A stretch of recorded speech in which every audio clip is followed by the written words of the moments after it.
ఉంది కదా, రవిప్రకాష్ ఏమంటుందంటే ఆమె హెచ్ఆర్ ఏం తప్పు చేయలేదు. ఆర్టీవీ రవిప్రకాష్ ఉన్నారు, హెచ్ఆర్ ఏం తప్పు చేయలేదు, ఆమె ఒక ఉగ్రవాదిలా చూస్తున్నారు ఇండియా భారతదేశం అని చెప్పేసి అంటుంది. అంతవరకు కరెక్ట్. ఒక్కటండి గుర్తుపెట్టుకోండి, పోలీసులకు మీడియాకు అందరికీ సరే మనమంటే అబద్ధం చెప్పిన పోలీసులు ఎందుకు అబద్ధం చెప్తారండి?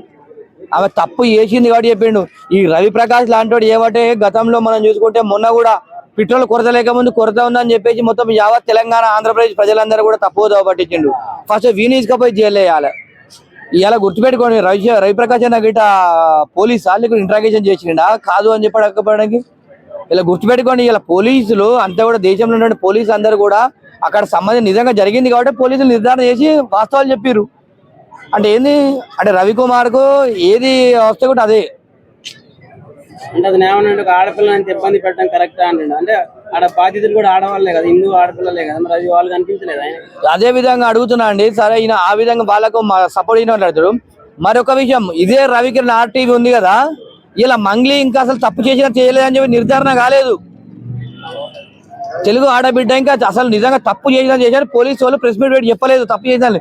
మరి అలాంటప్పుడు నీ టీవీ ఛానల్ ఏ విధంగా వేస్తున్నావు? మంగ్లీ తప్పు చేసింది అనే విధంగా ఎందుకు వేస్తున్నావు? పోలీసులు చెప్పాలి కదా, నిర్ధారణ ఇంట్రాగేషన్ చేయలేదు, కేసు ఫైల్ చేసి కాలేదు, ఈమె తప్పు ఉందా లేదా అని చెప్పి కానప్పుడు నీ టీవీ ఛానల్ ఏ విధంగా వేస్తావు? నిజాలు నిర్ధారణ చేసిన తర్వాత వేయాలి కదా.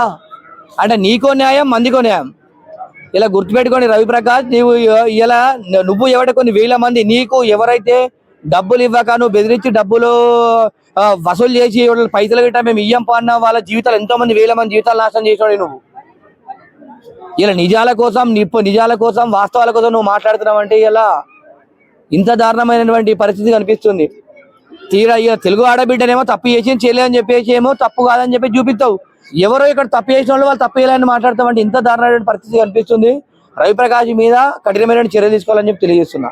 అంటే ఇప్పుడు టీసీఎస్ సంస్థే వాళ్ళ అంటే ఆ కంపెనీలో తప్పు జరిగిందని చెప్పేసి వర్క్ ఫ్రమ్ హోమ్ ఇచ్చారు. అలాంటి రవిప్రకాష్ అక్కడ తప్పే జరగలేదని చెప్పేసి అంటున్నారు. మరి ఈయన పోయి అక్కడ చూసి ఈయన కూడా ఎంప్లాయ్ మరి అక్కడ పోయి పనిచేసిండేమో మరి రవిప్రకాష్ గిట్ట.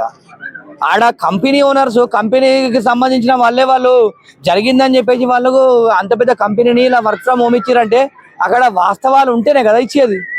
ఇలా వందల వేల కోట్ల టర్న్ ఓవర్స్ ఉంటాయని టీసీఎస్ కంపెనీ అంటే నాటే చిన్నపాటి కంపెనీ కాదు, కొన్ని వందల వేల కోట్ల టర్న్ ఓవర్స్ ఉన్నటువంటి కంపెనీ. ఇబ్బంది